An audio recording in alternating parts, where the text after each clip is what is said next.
Hello guys, welcome back to Synth.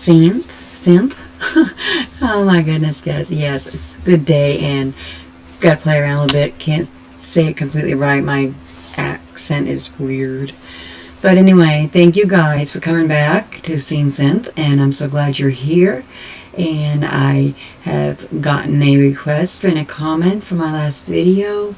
That's Emily. Thank you, Emily, for subscribing. Yay. Thumbs up if you like that I said that. Give you a shout out maybe. Anyways, we are very thankful for that. I have 2 subscribers and started doing this channel for Synth, and I'm excited about that. And this one she requested is Zumbo's Just Desserts, Seasons 1 full episode. It's 47 minutes and 1 second, and I will do my reactions, so it's plus the reactions. And so I hope, Emily, you enjoy this. This is one I believe you wanted, and if anybody wants different ones, do comment below or send me an email. And Emily, if you send an email, I am so sorry that I have not seen that yet. I will be looking at my emails and checking, seeing if there is links in there, and the next videos will contain those links. But for today, it's going to be this one. It's going to contain the link for Zumbo's Just Desserts show here. Let's just get right into it. And then of course the exits are to your, should I do it the Kalula way? Alright, so on that note, let's bring him out, but we're going to do it on the count of 3, and we're going to say Zumbo. Alright, 3, 2, 1. Louder. Zumbo, Zumbo, Zumbo. Whatever Zumbo means, I don't know what it means. I guess I should have Googled that before, guys. Hello everyone, how are we? My hair is a good. mess. Yeah. Beautiful day today, nice and chilly, nice and fresh this morning. It was for me anyway, I don't know, I'm probably not used to it. I didn't expect it to be so cold here. Today I'm going to make a zumbaron or a macaron. Oh, a macaroon, guys. Yum, yum, yum. South African inspiration. Yes, I love them. I'm going to do the milk tart. I think I've been practicing this morning. I didn't say it that well yesterday. So to get started, I'm going to get straight into it. I'm going to make the shells first. So I'm going to make an Italian meringue based macaron shell. There's many ways to make a macaron shell.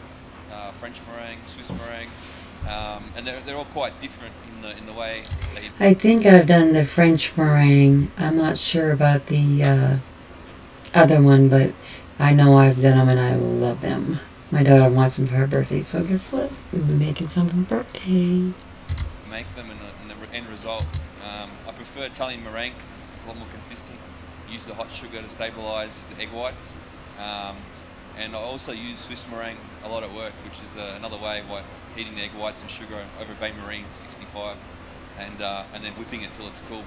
And that also gives a good stable meringue. I find French meringue is it works well as well, but it's always the hardest one because it's you rely very, very solely on your skill to whip meringue because a couple of seconds too much, a couple of seconds too less, your macarons don't work. Yeah, they won't work. They won't do their little thing. The little feet, they call them on the bottom, which help get into that. So to get started, I'm going to put the sugar and water.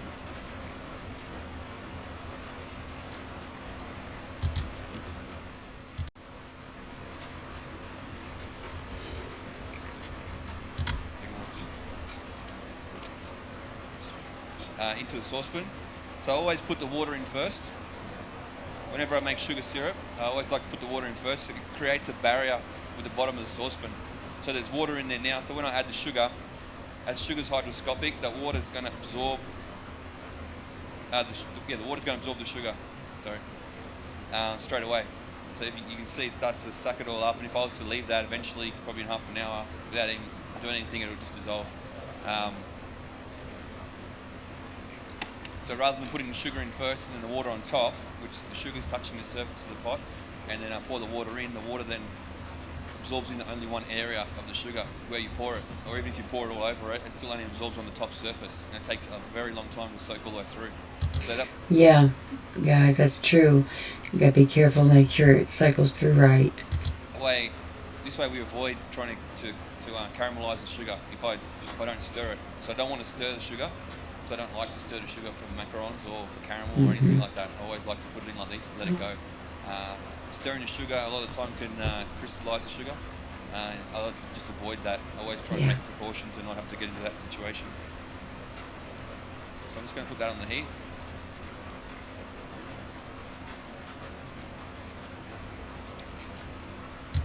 You want your macarons to work. You don't want them to crystallize, guys.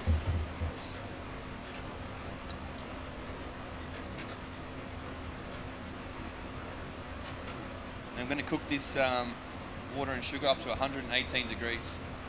Very hot, guys. Gotta be careful. I'm just going to use a digital thermometer. You can use any type of thermometer, but I recommend everybody who likes to make pastry buy a digital thermometer. It doesn't have to be like this. Guys, I'll list below a thermometer you can buy if you want to buy one to do this.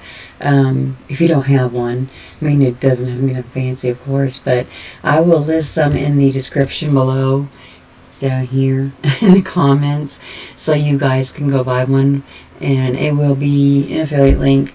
And if you would end up buying this from my link, then I will get a commission, a small commission from it possibly. So I do want to let you know that, so you know that's what it is through Amazon.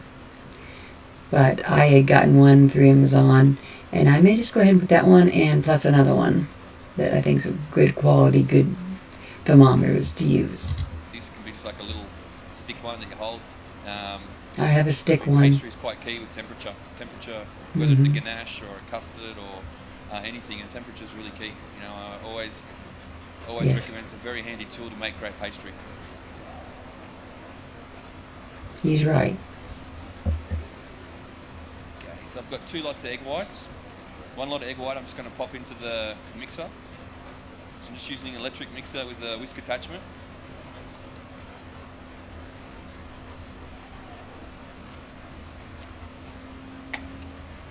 And the other lot of egg whites I'm going to put into the TPT after I blitz it up. So TPT means tant pour tant, which means half and half in French. Half and half. It pretty much consists of half almond and half icing sugar. So theirs is different than what our half and half is. Our half and half here, as you know, is, if you're from here, is like half milk, I believe, and half heavy cream. Always remember to use pure icing sugar. Don't use icing mixture. I'm not too sure how it works here, but in Australia... And their half and half is to do with sugar, so, you know, it's a whole different story. I didn't realize that, but it came to my mind when he said half and half. We have icing mixture and icing sugar, pure icing sugar. And the icing mixture has corn flour in it. So it has a bit of starch inside it. And I prefer not to use the one with the starch, because sometimes the one with the starch can is the cause of a lot of cracking of the macarons.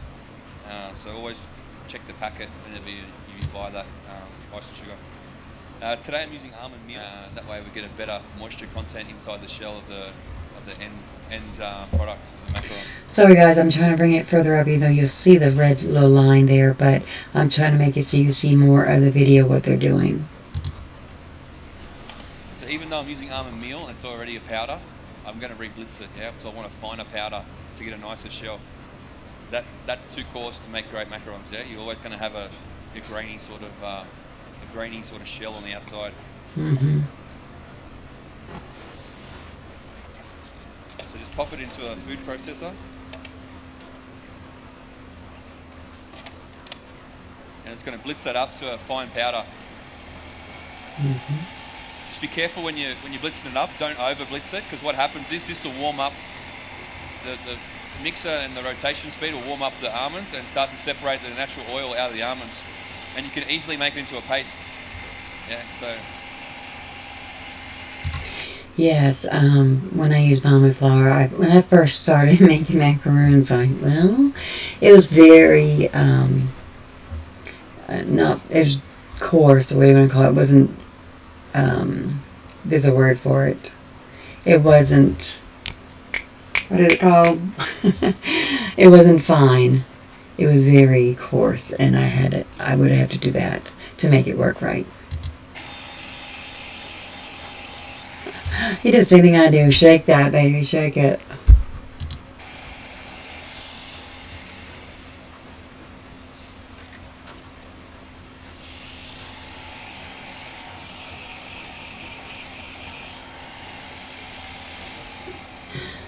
Okay,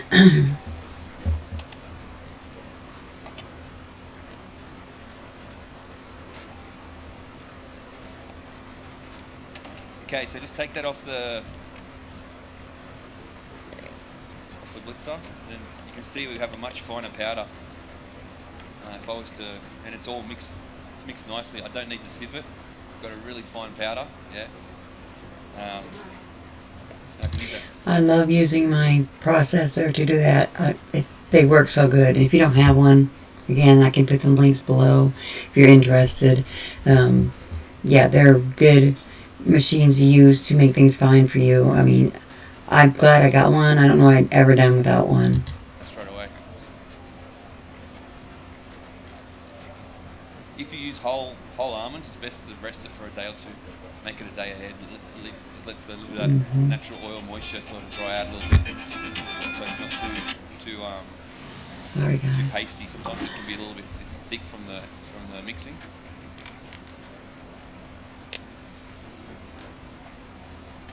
Just keep an eye on your sugar. Don't want to burn it. Checking the temperature, you always move the thermometer. Never leave the thermometer in one place, because when a pot heats up, it heats up differently in all different places. Yeah, so the outside gets hotter than the inside. Yes. So you really need to make sure that you move it around so that you get an even and an accurate temperature.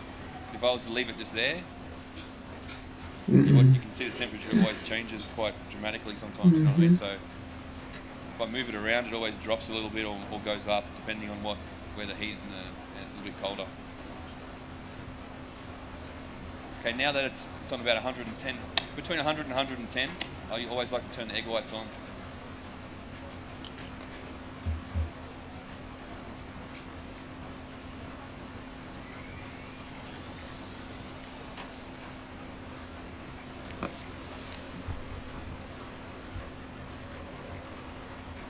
Okay, so now it's at 115. So if I was to use watercolouring, I'm not going to colour this today, but if I was to use a watercolouring, I'd add the colour into the sugar now. Yeah. Nowadays, guys, there's a lot of coloring out there that's not good for us, so I'm not sure about that part. But there's natural ways of using coloring too, guys, that you can put in your food. So it gives me a few degrees to evaporate off that excess water, which I don't want to put into the macaron mixture if I was going to use a water-based colour. If I use a powder colour or a gel-based colour, I just add it straight into this part here, into the TPT, the paste I'm going to make in a minute. So that's at 118 degrees now. So I'm just going to take it off the heat.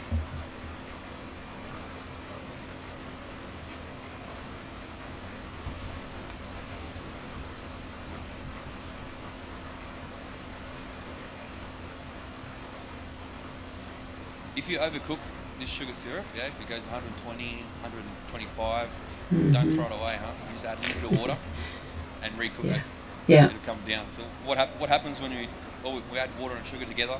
We cook it, the water just evaporates. The sugar gets densifies to get the right consistency and the right heat that we need, and then we pour it in. But if you go over, just add a little bit more water. It takes it back to where you were, and you recook it back.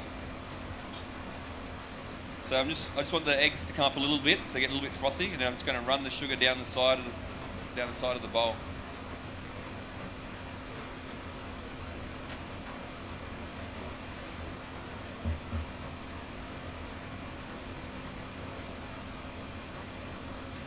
Things always get to me when it's slow. It's like, oh, hurry up. It's too slow. But you gotta be slow. Make sure when you pour the sugar in, it goes down the side of the bowl. Yeah. It touches the bowl and runs down the inside of the bowl. That way it doesn't hit the whisk and flick sugar all around the bowl. So I poured a little bit into the whisk and I missed. But yeah, try not to. Because all that sugar that doesn't go into the meringue is less strength in your meringue. The hot sugar is what strengthens the meringue. Gives it the stability, cooks it, semi-cooks it, and gives you that nice firm texture you want when you add it into the TPT. So while that's mixing, I'm just going to add the second lot of egg whites into the TPT. And I'm just going to make that into a paste. I've never seen one like this, I guess, because, guys, I thought those people that are standing there, the girls, that they would be, like, maybe cooking. I guess they will later. Maybe he's just showing them how to do it. Let's see. I don't know. We're not going to do that. I don't know. So, we'll see. He's the only one cooking. It's kind of boring, but to me, it's boring. But that's not everybody.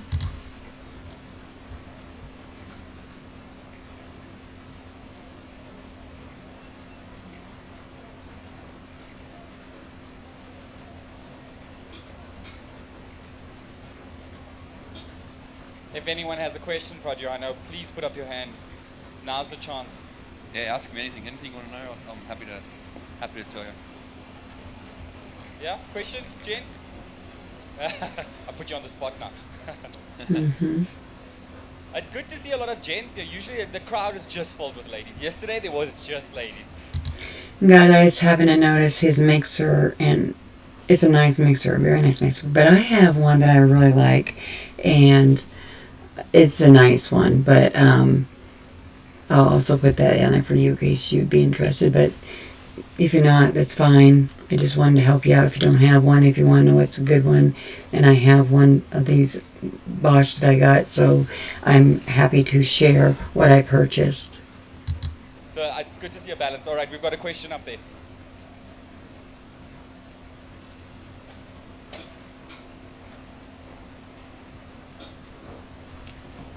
Sorry about my cold, guys. Hi. Give me some big ones. Doesn't look like nothing works. Doesn't look like it's nothing works. Nothing works. Yeah, it didn't look like enough in the jar. Do you want to grab me some more? Sorry. I make my macarons exactly the same way as you do, except for one thing, is that I actually sieve the things about 3 times. Yeah, I don't sieve it. Because if I don't sieve it, then I find that they don't rise enough. If you don't sieve them, they don't rise enough. Yeah, if I don't Huh. use the icing sugar and the almonds enough, if I leave them sort of, if the almonds are a little bit sort of, maybe not, as you buy them in a packet in the shop, the meal, Mm-hmm. I find that the macarons don't come out. Okay. So interesting. even though I put them in the magic mix first, I still sieve 3 times. You put them in this and then sieve them 3 times. And then I sieve Wow. them 3 times. Oh my goodness. She's done that a long time making Yeah, macaroons. I don't sieve any. I I never can have. see that. I can see that. Okay. Ever. So I'm going to I only sieve them before I only sieve them if I don't have one of these. one of those. Yeah. But If I have maybe this, need- if I have this, I don't sieve it. Maybe that's much better than my old magic mix. That's probably why. Yeah, Sorry? having a processor would cut the work. I mean, she shifts them 3 times, but if you put in a processor and you just shift it round through, it makes it a lot faster because does it for you. It gets rid of all the big pieces. I said, that's probably much better than my old magic mix. That's probably why. Yeah, that's Yeah. pretty good. This works pretty well, yeah. Well, that's a perfect point to sort of plug our sponsors, which is Taurus and Kenwood. So, time to replace. All right, next question. While I'm on this side, anyone on this side? Okay, here we go. I'll come to you, gents, over there. Hi, can you please tell us what was the consistency of the egg whites before you poured in the syrup? So yeah, I just whipped them pretty much roughly halfway, to just starting to become foamy, Mm-hmm. and then I pour the syrup in. So I don't want to whip them too much because they start drying out. Yeah. And I don't want to under whip them, because then you don't. Sometimes you don't get the volume. So about halfway, Yeah. I usually like to start the process and then pour it in while it's starting to aerate. Yeah, you need that volume, guys. If you don't get the volume, then you don't have any macaroons, I'm telling you. So you want to get a nice firm meringue. Oh, yeah, flat ones. Thanks.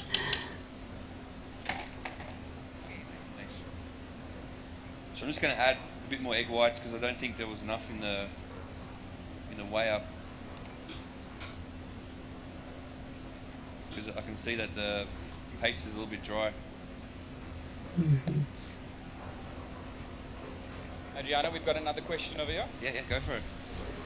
Hi Adriano, super Hang on, excited to hear. Like, sorry, it's a moment. No, it's good, love it.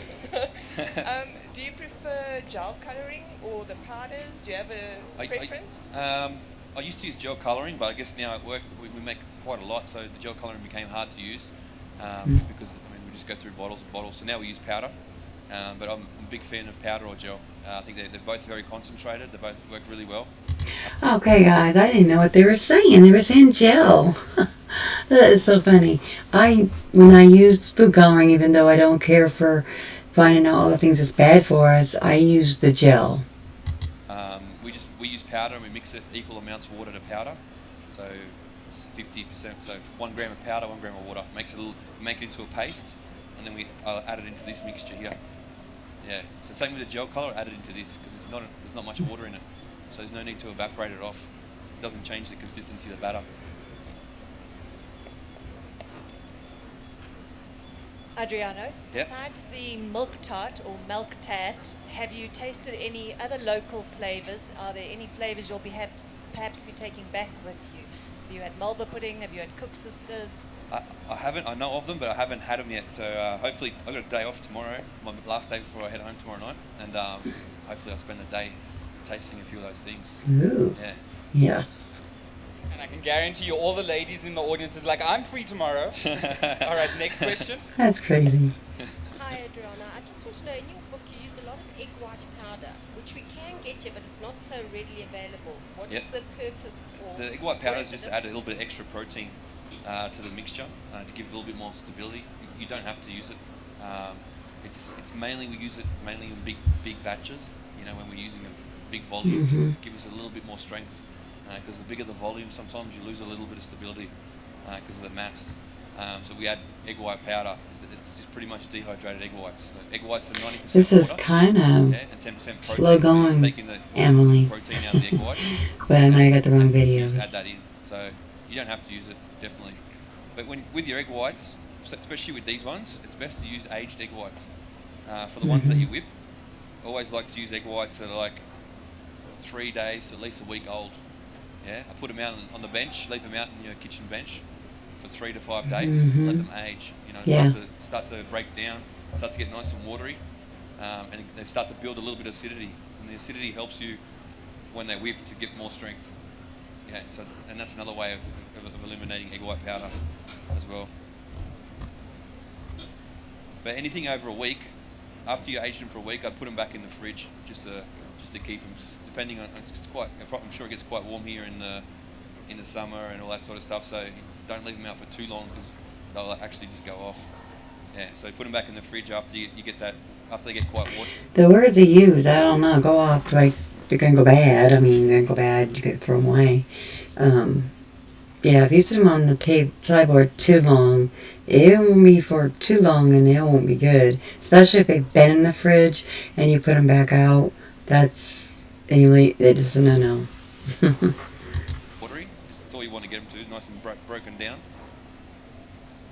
Okay, Tasneem, you've got a question. Hi, Adriana. Hey, how you going? I'd like to know from the 3 methods of making the macarons, which Yep. is the best, because I use the French meringue. I Yep. age my egg whites as well. Yep. But I saw on TV one of the UK chefs, James Martin, when he makes his pavlova, he actually heats his sugar in the oven. And he puts that sugar directly into the egg white, and it works.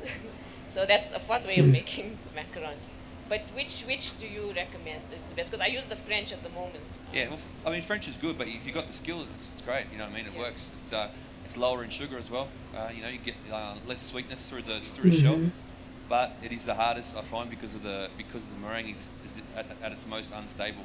Because there's nothing helping you to stabilize it. So if you don't know much about meringue and the way meringue sort of, you know, to know when it's actually, I think that's the key I see with a lot of people when they stuff up is just that knowing when the meringue's right and wrong. You know, if it's over whipped and it starts to look curdled, it's dry. Like throw it in the bin, don't even bother. Do you know what I mean? And that's why I see a lot of chefs teaching people to whip meringue on high speed. But the faster you whip it, the quicker it's going to break down. Yeah, that's right, guys. When I made them first, I whipped them too much. And yeah, it was just gone. They didn't have their little feet. They call them on the bottom, little feet. Mine didn't have feet. When it messed up like that, it got too flat. It died out. You don't have time to build the strength in the meringue. You know, work those let that thing get strength. I always teach everyone at work, no more than medium speed for any type of meringue. Dacquoise, meringues, macarons, whatever it is. Yeah. And I always do a test for them. I'll whip one machine on full speed, and I'll whip another machine on medium speed, and I'll show them the difference. And you can see the difference in the meringue. So if you've got two mixers, I mean, always, if I had two mixers, I'd do the test now for you, but I don't. But you know, you'll see the difference in the two meringues and the way that they react. So I always prefer, we use Italian meringue for the more sweeter sort of, use Italian meringue for the more bitter, more acidic sort of flavours. Right. Swiss meringue. I like the sweeter ones, guys. I always like sugar. Sugar is poison for you, but it's very tasty. For all the fruit flavours. A lot of the sweeter fruit flavours, because it has a lot less sugar than the Italian meringue. And I can control, I guess macarons, it's all about controlling the sweetness. You know? It's easy to make a macaron and make it super, super sweet. That's and right. lose all the taste. You know, all the flavour goes out the that's door. true. It just masks flavour. It's a coating for flavour. So any flavour you put into it, the more sugar it has, the harder you got to work to get the flavour right. So reducing the sugar content is always our goal when we create. So it's just trying to match what suits what shell best. Yeah. Adriano, I'm all the way on top here. This is a really good view, actually. I can That's looking good. He's got a batter that's gotten the way it's supposed to look. see why the ladies are all drinking the Adriano Kool-Aid. All right, we've got a question up here. Hi Adriana, how Hello. are you? I'm good, thanks. How are you? Good, thanks. I recently travelled to Australia and got to taste your Tim Tams. Oh, yeah. Love them. I just wanted to find out if they are going to be coming to South Africa at any stage. Oh, I'm not too sure. I'd have to ask when I go back. I do. At Spa. Really? You can get them here. Oh, okay. Thank you. The Zumbo ones. They're Or just really normal Tim amazing. Tams. Normal Tim Tams. Yeah. Thank I'll ask. you so much. Yeah, I'll ask when I go back. I could definitely. They haven't sent the Zumbo Tim Tams anywhere other than Australia yet. Like we've just been. Hopefully they go. Hopefully they eventually send them around the world. Because there's been a lot of interest everywhere I kind of go. So we'll see. I'll definitely put that up to Arnott's when I go there next for the next meeting. So get back to this quickly. So I've just folded through the meringue, and so you start to see I've got a batter that falls off the beater. So it's still quite thick, yeah. Like it's not like water or anything. It still holds, and that's key to the meringue. So building a good meringue is always key to giving that stability to the macaron mixture. If you don't build a good meringue, then that will be like pretty much like soup. Yeah? Yeah, that would be bad, About the guys. texture is batter before you pipe it. You do not want soup. Not for meringues. It would not work. To get a nice meringue. So I'm happy with that texture, but a lot of the time you might have a little bit more air in it, yeah? So it might be a little bit more firm in the batter, and you need to deflate the mixture by getting a spatula and hitting it against the side of the bowl to make the mixture less air and more dense. The way it works, I guess, when there's more air in it, obviously there's less shine, and you'll see when people say to me, "Oh, my macarons aren't shiny," and I pretty much most of the time I tell you because you've got too much air in it. More surface area, there's more area for the sugar to have to coat, and the denser you make it, the denser those sugars are, and the shinier you get. Because pretty much the shine is from the content of the sugar. Yeah. Definitely don't want it too sugary, guys.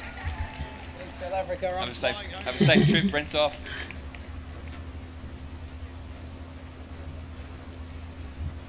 Rightio. Okay, so just grab a piping bag. Put it in a tube. I like to use the number 7 or 9 tube. Nothing too big, you know what I mean? Otherwise, too much mixture comes out, and it's very hard to pipe. So just cut the tip off it. I always like to twist the bag and then push the bag inside the tube just to create like a plug. So obviously the mixture is quite liquidy. Yeah, that's what I do too, guys. That's a really good thing to do because it keeps it from coming all out before you get to use it all in your cup. I put it in a cup. I do that, and then I put it in a cup, and then all of it goes in there, and it'll be easier to get it in the bag without it going all over the place. So it doesn't run out the bottom. Yeah.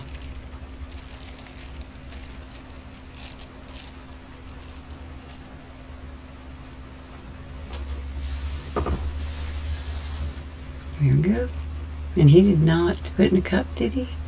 So think key so. thing when you're No, he did not. filling a piping bag. Ah, it's going to go all over the place if it comes out. Oh, no. I've got this bag this big, I'm going to fill it right up. Oh, my goodness. The worst thing I see people do. I find that it can come out the bottom. Mixture that they have. Pressure, heaviness. And I watch them struggle to hold it. You know, I do a lot of cooking classes back home, and yeah, I turn my back for 2 seconds, and there's always 1 or 2 tables that will fill the bag up to here, and they're always the smallest people in the class, and they sit there with this bag and they're like holding it, and I'm watching them, and she's like squeezing so hard, or so it's always key. You don't need to fill the bag up. The bag's refillable. Yes. So I always say roughly about a quarter is a good amount. That way you're in control. Especially when you don't have a lot of piping experience. The more experience you get, you can try tackling it a little bit more. Probably when I do it, I fill it up halfway. But I always say a quarter is always a great sort of level to judge yourself on. So twist the bag. I had nothing left for him to slow down. He's going to use it all before he even gets to use what he's, to make anything. Thing like that. So another key thing when piping is the pressure in the bag. So if I undo the bag again, see there's nothing in the bag, pressure. So if I was to have to pipe that, I'd have to squeeze, yeah? So I have to squeeze with my strength to get that out. So to use that strength, you have to use obviously your brain to tell yourself to pipe. So it's another using that focus that you should be focusing on, watching the size and the macarons to pipe the bag. So I like to put pressure in the bag, so tightening the bag nice and tight, and the bag pipes itself. You know what I mean? So I've always got pressure in the bag. I press. Is he like just doing that or what? I mean, he's saying something, but he's pushing it all back out again. To me, it'll flatten it. It'll make it not right. I might be wrong. So gently to get stuff out, so I can think more about what I'm piping. I'm not thinking about how hard I've got to squeeze the bag because there's not coming out. You know what I mean? I think it's key when you pipe, because you've got to think that when you think about everything else, it takes your direction away from what you should be doing. So tighten the bag. Another key thing is when you pipe, it's very easy. It's a one direction sort of thing. You put a bag straight up, hold it in one place, pipe, push, push, push, stop, let go, and clean it off. Yeah, it's very simple. The majority of people I see come through start piping like this. They try and pipe because they think it's a circle. You got to pipe it in a circle. But no, piping's a lot easier than that. One place, push it down and swirl. Oops. Got something in there. You messed that up. Uh-oh. 10 minutes. Push. Stop. Push. Stop. Push. Stop. That's how I do mine. And then start the next row in between the first row. Stop, give the bag a bit more tighten because I know I'm starting to have to push too hard. Stop, push. Always keep them well spaced, yeah, nice and evenly. You want them the right sizes so they match together. It's easy to get one bigger than the others because I've had plenty that did that when I started. And I have newer ones too, probably.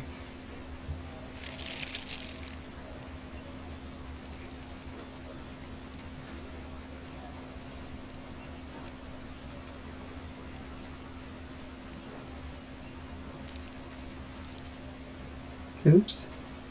He made a mess, guys. Ooh. Well, we all make mistakes, so do I. It's just part of life. Fix it and go on.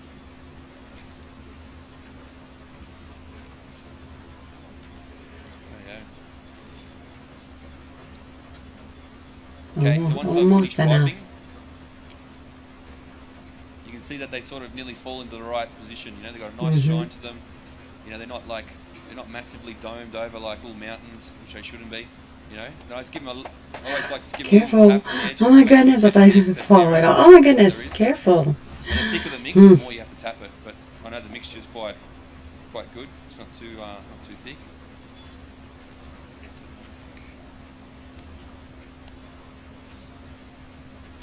Nutmeg, got the nutmeg in this room.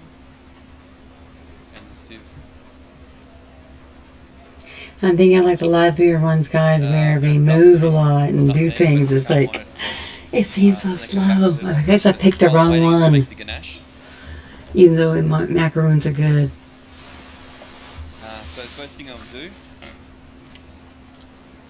is make a milk tart puree. So I just break up bits of milk tart. I haven't done that before.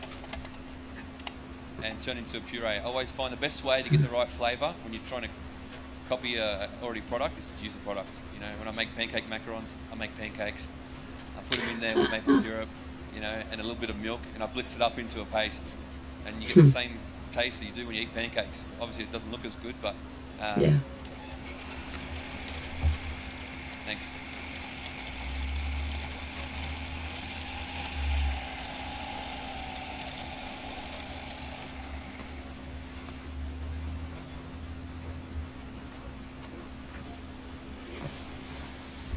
So now I'm just going to get the ganache going.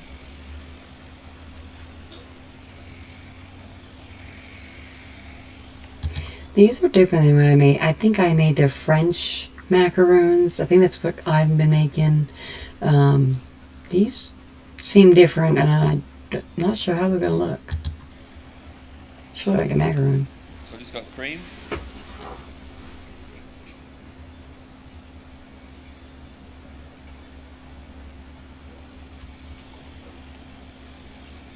Got the milk tart puree.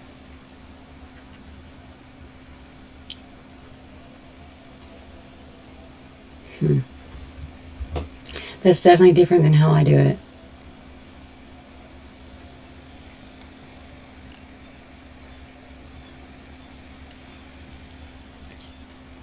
And I'm just going to put that on the heat, and I'm going to heat that up to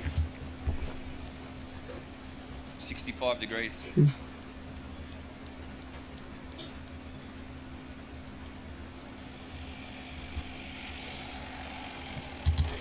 I can't remember if I said it already, but guys, if you like macaroons, what kind do you like? If you know all these different kinds he's talking about, and put it in the description what you like best. I like the French because that's what I've made. I don't know if I've had these other ones he's making. Probably not.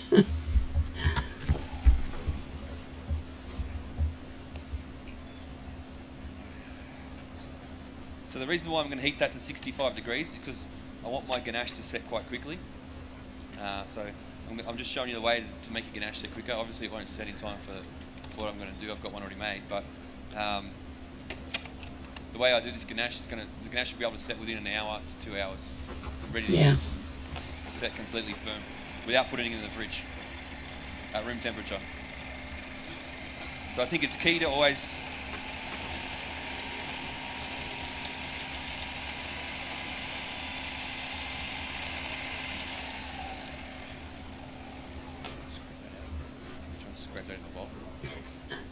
there you go. That's what they're for. They're there to help when he needs extra help so he can keep on moving. Is what was I talking about? 65 degrees. Yeah, get it set at room temperature. Sorry, had a mind blank for a moment.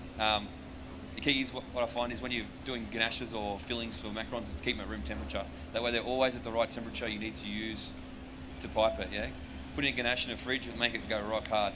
Yeah, and then you've got to take it out, wait till it cools down, or start heating it up over a stove or a microwave, try and get it back to the consistency that you want, and it turns into a big dilemma, a headache, and a lot of the time you lose a lot of product. Sometimes it splits, sometimes you know, and it wastes a lot of time. So the way why I heat up to 65, 2 reasons. One is I don't want to boil cream. Whenever I make ganache, I never boil cream. When you boil cream, I never boil the cream either. You don't want to have it boiling when you make your ganache. you should never boil cream.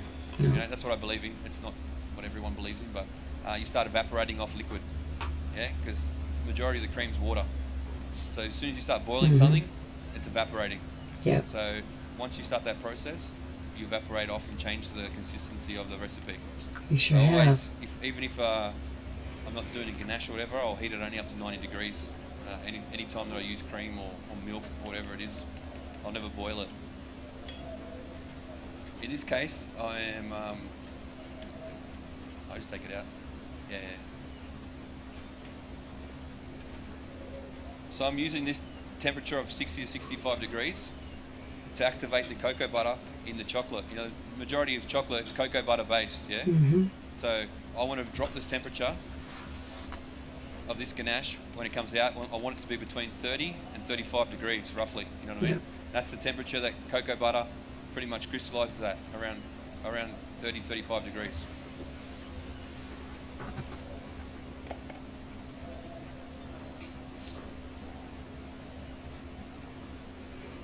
Stir, stir, stir.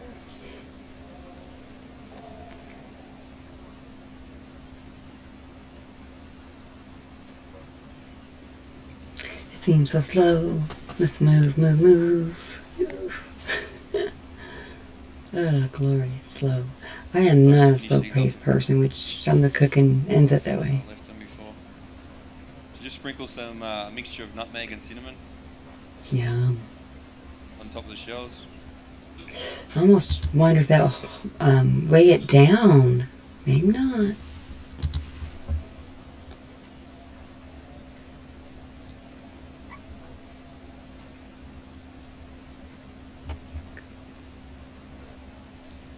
And then I'm just going to leave them there to dry, get a skin.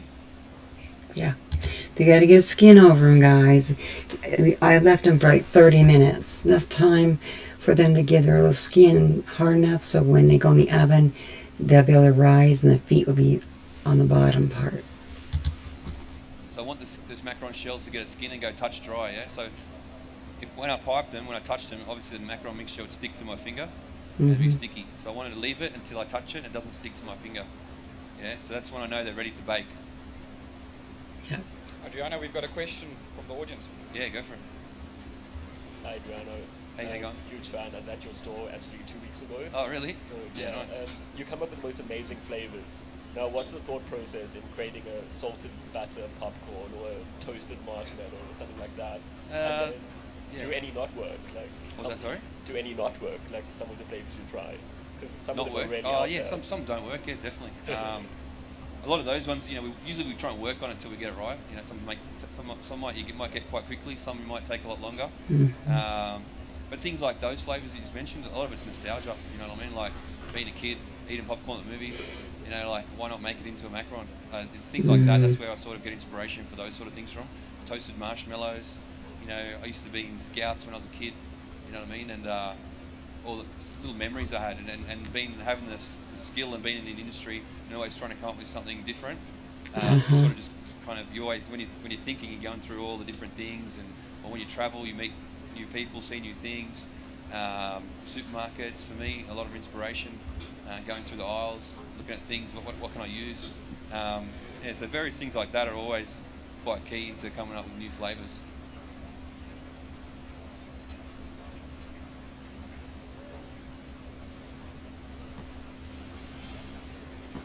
So I'm just bringing this up to, I need that. Well, you know, it's time. Wouldn't it be nice if we could taste them also? That's right. I'm just putting the same back in. Adriano, 5 minutes. I'm going to take you back to the MasterChef style where the clock goes. 5 minutes? Yeah, no worries. All good. Right, so I'm just going to put the chocolate in the food processor. I'm just going to blitz that into smaller pieces. That's alright. It won't go anywhere. It's got suction cups on it.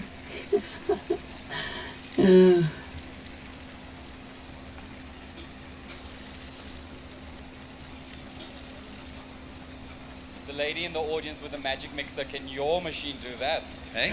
The dancers for you. The dancers as well, not just mixers. See, Taurus, good products.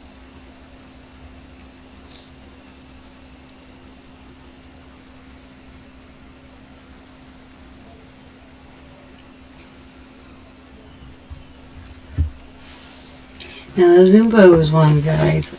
Emily, I hope they are some more exciting into them as we go.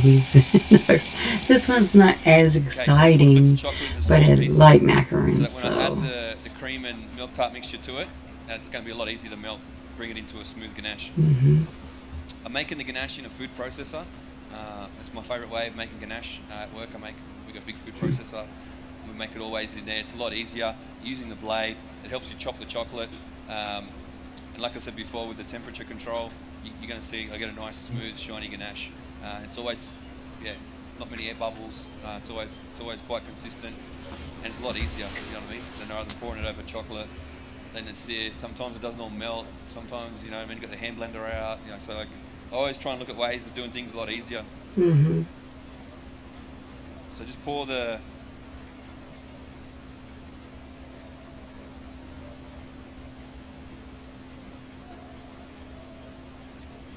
It's the one on this side. Mm-hmm. Third one. Yeah, that one.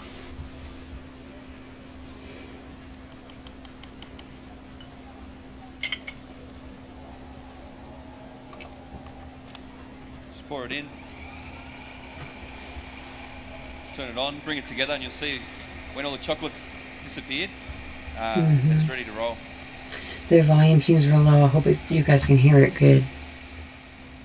So while that's mixing a little bit, I'm just going to prepare another piping bag for the filling to fill my macarons. So you can start to see that it's nearly there. I pretty much touch it, doesn't stick to my finger, but it doesn't have a thick enough skin yet. I can just tell. Mm-hmm.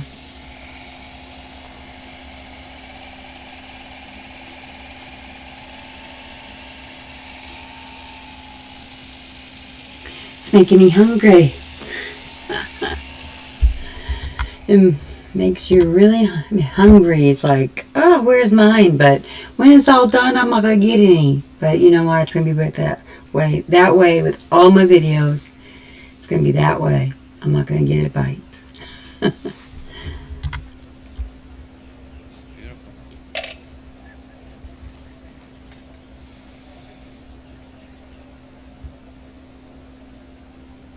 So you can see that you get a nice shiny.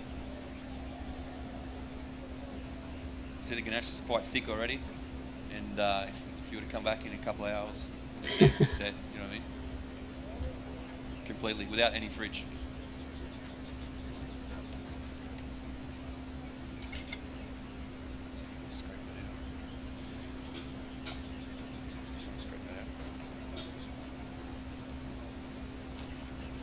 Okay, so just leave that at room temperature in a nice room, in your kitchen bench or wherever, somewhere nice and not too hot, okay?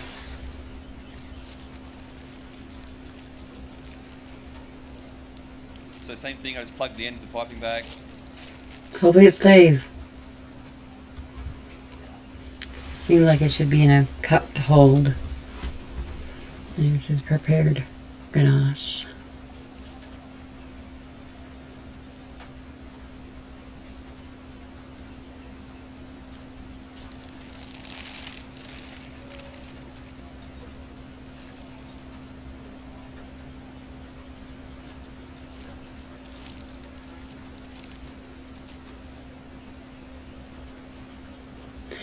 I made a cream frosting, like cream to put in my ganache. I mean, not ganache, my macarons.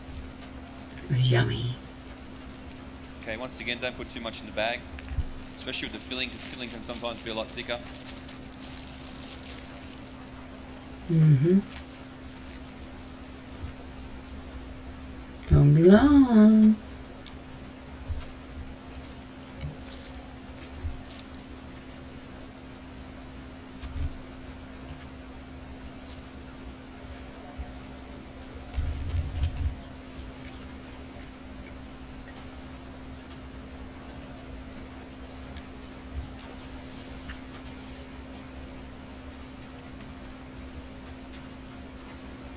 So with those macaron shells, depending on the oven, it's depending, I guess, on how long you cook them or on the temperature as well. Everyone's oven's quite different. Yeah. I mean, we have various ovens at work or at home. Or if I cook them at home, I cook them at a lot different temperature than I would at work. It's usually between 130 and 170 degrees, depending on your oven. That's why I always say you got to know your oven and know your appliances. If you don't know your appliances, then you're never going to have a lot of success cooking. Yes, because my oven The electric oven did cook nothing like my gas oven, guys, and I had to learn all over again to cook. Not all over, but you know what I mean. I had to get used to the stove because I was used to the gas stove. Because you have to understand how it works. You have to be in touch with your appliances and know exactly what they do. Mm-hmm. You know, that corner's a little bit hotter. This bottom shelf's going to, you know, it's going to burn. So you should take note when you cook. It's all trial and error. Yes. So on average, I say 150 to 160 on most ovens, but it just depends. You just make sure you try it first. I always like, if I'm using a new oven, to put a few, put 3 or 4 in a separate tray and just put that in. You know, so you just test it first, let them stuff up 3 or 4 rather than stuff up a whole batch. It's always a good thing to do.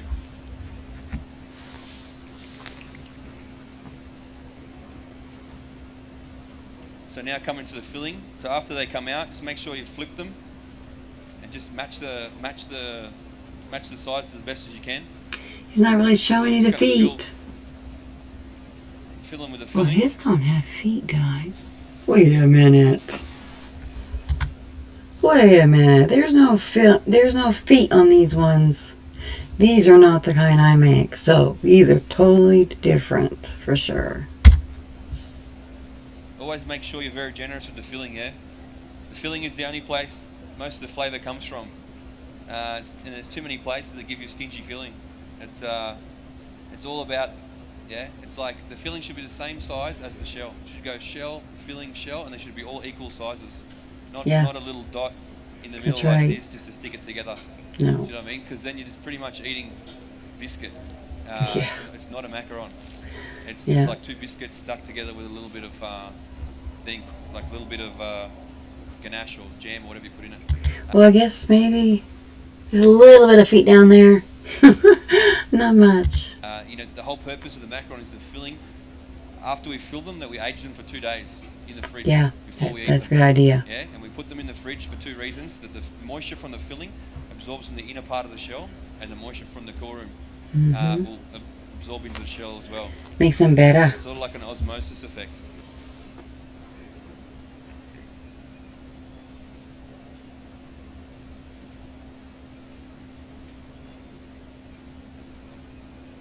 Yeah, so I mean, Here they are, guys. if they're not filled properly at work, I make them throw them in a bucket. You know what I mean? I won't let them sell it. Like it's very key. Mm-hmm.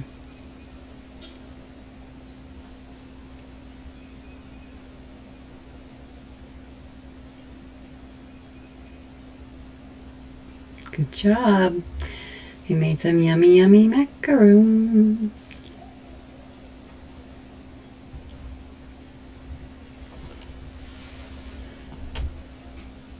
Adriana, ideally, how long should they set for before it's ready to eat? Yeah, 24 to 48 hours, depending on the flavour. You just got to do a check. We pull them out every day and just check them.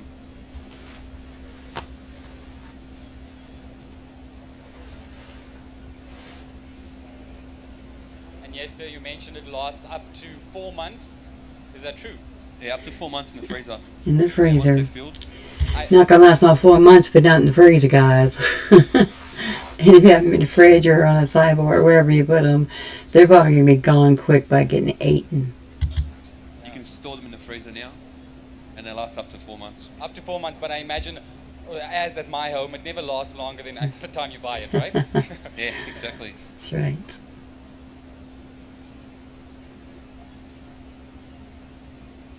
There they are. They're awful little. They seem smaller than mine. But they're probably not smaller. They're just not as tall because mine has longer. Mine has more feet. Awesome. So I know everybody's going to want to sample, but as Adriano said, that it takes 24 to 48 hours. So there's a slight disclaimer, right, Adriano? Yeah, I mean, they're hard as a rock. They're hard as a rock, but I'm sure that you either way, you're still going to try it, right? Yeah, there we go. Everyone's shaking their head. Ladies and gents, Adriano's going to go backstage, freshen up, and then meet you at the bookstore. You're going to be signing some of your books? Yeah, for sure. Absolutely. Let's give a round of applause for Adriano Zumbo. Thank you very much. Have a good day. Okay, guys, that was a good video. It was very slow. I picked the wrong one, didn't I, Emily? I will get another one, and I'll probably get Cake Wars. You want Cake Wars next? I think Cake Wars would be the perfect one for next time. So I will find a Cake War video and I'll behave myself and not watch it till I film it to see my reaction, because those really get exciting. I remember years ago seeing some, and they were just anticipation after anticipation. What do you call it? It's just over and over excitement and exciting. So I can't wait to do those and some other ones. So guys, I hope you liked the video. I hope it wasn't that boring for you as it was for me. I was pretty bored with the one I picked. But next one hopefully will be more exciting. And guys, thank you for watching. And once again, if you want me to do a video that you like to see, the cooking bacon video, and have me do reactions on it, you can put the link in the, well, you might want to either wait and put it in email so not everybody sees it. But okay guys, I'll let you go and I'll see you in the next video. Have a great day.